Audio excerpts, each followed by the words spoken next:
سورہ مائدہ آیت نمبر 35 یا ایہالذین آمنوا اتقوا اللہ وابتغوا الیہ الوسیلہ، اے ایمان والو، او بلیورز، اللہ سے ڈرو اور اللہ تک پہنچنے کا وسیلہ تلاش کرو، ذریعہ تلاش کرو، لعلکم تفلحون، تاکہ تم کامیاب ہو جاؤ۔ دیکھیے یہاں Karnal to Delhi 135 kilometre distance ہے، لیکن اگر مجھے کرنال سے ڈیلی جانا ہے تو مجھے ایک 4 ویلر بک کرنی ہوگی جو مجھے ڈیلی پہنچا دے گی۔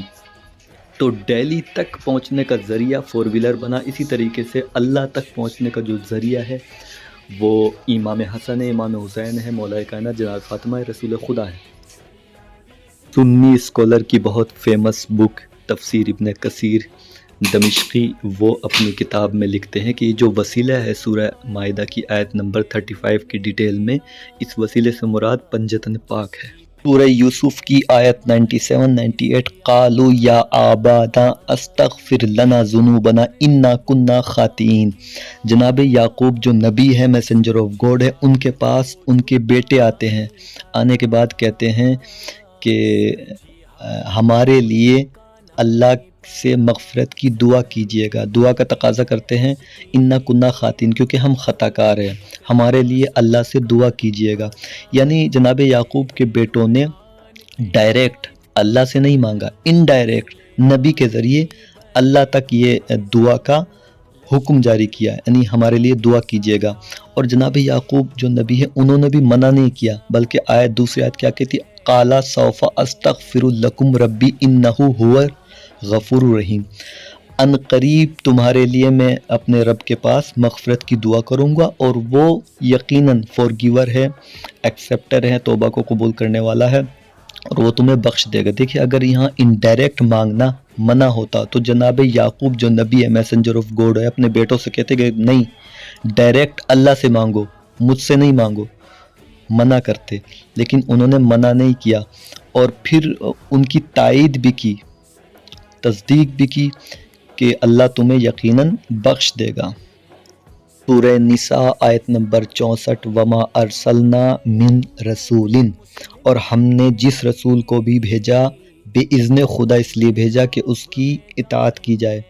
اذ ظلموا انفسہم جاؤوک فاستغفروا اللہ، اور جب یہی لوگ جو لوگ اپنے نفسوں پر ظلم کرتے ہیں، گناہگار ہیں، اگر یہ لوگ خدا کے سامنے نہیں، ان فرنٹ آف گاڈ نہیں، ان فرنٹ آف رسول، اگر رسول کی بارگاہ میں حاضر ہو جاتے،